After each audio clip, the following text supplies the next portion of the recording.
Kamusta naman at mukhang haggard ka? Oo nga. Naku girls, lagi kasi akong panggabi sa call center. Till now, di pa rin ako nakapag-adjust. Hay nako, grabe naman kayo. Sobrang saya kaya sa BPO. Alam niyo bang doon na-develop yung communication skills ko? And at the same time, marami kang makikilala na iba't ibang tao na babago sa pananaw ng buhay mo. Alright ma'am, is there anything else I can help you with? Okay. Okay, thank you so much for calling 24/7 Computer Guard. Have a nice day.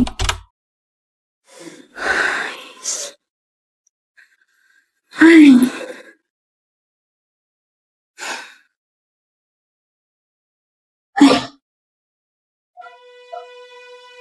Uy, Grace! Oo, papunta na ako. Sorry. Ang tagal kasi nung last caller ko. Oo, sige, papunta na ako. See you!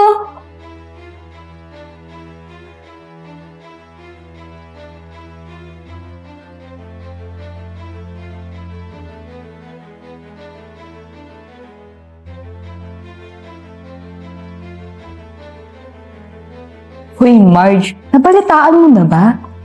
Darating daw ngayon yung dati mong crush. Si Miko. Grabe, engineer na pala yun, no? It's been a long time. May asawa na kaya yun? Ay, naku girl. Sana wala pa.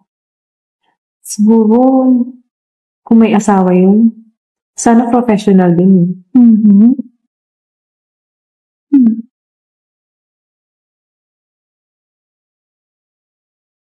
Oh, hi Grace. Hey Marjorie. It's been a while. Kamusta kayo?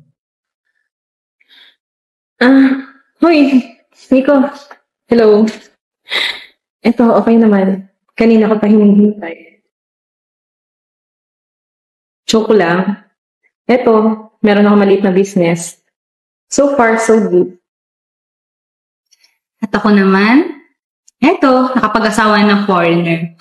Actually, uuwi siya this year. Para maiba tayo. Balita ko, engineer ka na. Congrats! Oh yeah, engineer na ako ngayon. Biruin nyo, no? Yung mga uhugin dati.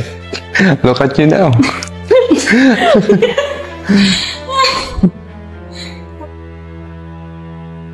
Oh girls, I'll take this muna ha. I'll be right back. Sure. Hello?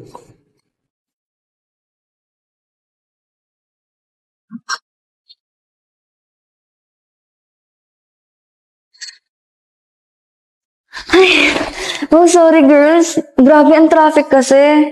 Sorry, medyo natagalan ako doon sa last caller ko. Pero, anong plano? Kamusta kayo? Anong kamusta kami? Hello? Look at yourself. Hindi ba dapat ikaw ang kamustahin namin? Kamusta naman at mukhang haggard ka? Oo nga. Nananalamin ka pa ba? Mukhang tumanda ka ng 10 beses. If I know, sobrang hirap na hirap ka sa pag-handle ng business mo. Tulungan ka namin. Gusto mo? Oo nga. Bakit hindi mo kami gayahin? Look! Salon every other day. Sobrang relaxing, no? Naku girls, lagi kasi akong panggabi sa call center. Till now, di pa rin ako nakapag-adjust. Pero na-enjoy ko naman. May mga clients lang talaga na medyo makukulit. Pero na-handle ko naman. Oh my gosh! Call center agent ka lang? Nasaan pinag-aralan mo? Graduate ka naman, di ba? Ay, girl. Sa tingin ko walang nangyari dun sa bachelor's degree niya. Sabi ko na nga ba diyan ka lang pupulit. Hay nako, grabe naman kayo. Sobrang saya kaya sa BPO. Alam niyo bang doon na-develop yung communication skills ko? And at the same time, marami kang makikilala na iba't ibang tao na babago sa pananaw ng buhay mo. Doon ko pati nasubukan yung haba na pasensya ko, no? Tsaka, sobrang saya kaya. Biruin mo, mas napabilis pa yung pagresolba ng mga problema ko. At mas napabilis ako mag-isip. Alam mo, Jessa, wag mo na ipagtanggol yung trabaho mo. Ayaw mo na gumaya sa amin, no? Ako, may sariling business. Nakaupo ako, pero kumikita. Ikaw, nakaupo ka lang, pero may napapala ka ba? Wala. Alam mo, umalis ka na dyan. Baka itakwil ka namin eh. Ang cheap-cheap mo.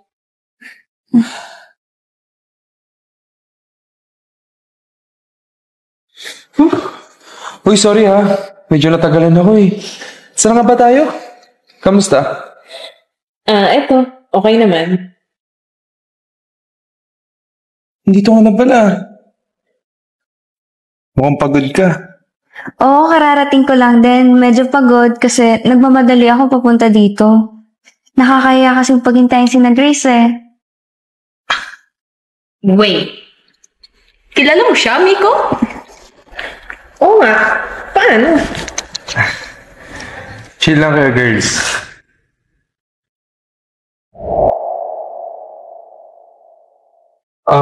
Hi, Miss. Yes? Saan pala dito yung room for interview? Doon sa kaliwa, room 102. Punta ka na lang.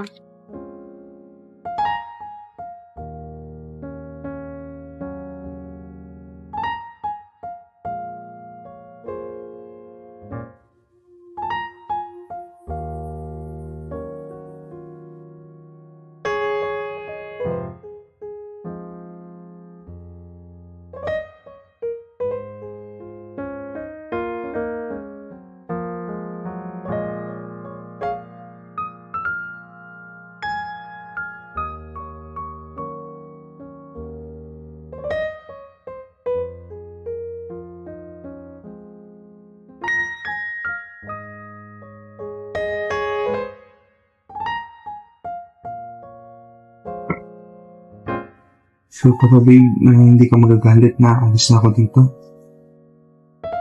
Ano ka ba, babe? Bakit naman ako magagalit?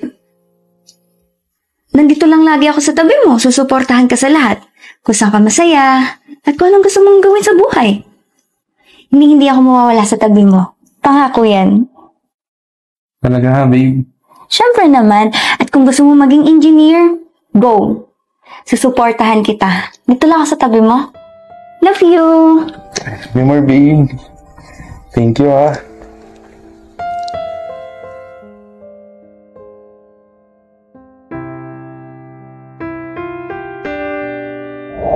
What? Dati ka rin call center agent? At girlfriend mo siya? Yes! At sobrang proud ako. Alam niyo kung bakit? Dahil bukod sa naging training ground ko, yung call center na minamalit niyo, dun ko pa nakilala ang babaeng nagpabago ng pananaw ko sa aking buhay. Yung babaeng nagtatak sa isip ko na hindi dapat magmadali sa buhay para lang makasabay sa iba. Ano nga pala sabi mo sa akin dati, babe? Sundin mo kung ano yung nasa puso mo. Kaya girls, oo, tama kayo. Call center agent pa rin si Jessa ngayon. Pero yun, hindi dahil sa wala na tumatanggap sa kanya. Actually, pwede na nga siyang tumigil eh. Kasi magbubukas kami ng bagong business in 3 weeks. Pero, alam nyo ba, pinili niyang mag-stay. Kasi masaya siya dun. At gusto niya yung ginagawa niya. So girls, tandaan nyo to ha. Huwag tayo laging manlait ng trabaho ng iba. Dahil baka hindi natin alam, mas successful pa sila kaysa sa inakala nyo. Anyway, una na kami ha. I-discuss pa naman sana namin sa inyo yung magiging business namin. But, I changed my mind. Siguro, doon na lang kami sa mas willing makinig. So, paano guys? See you around? Let's go, babe!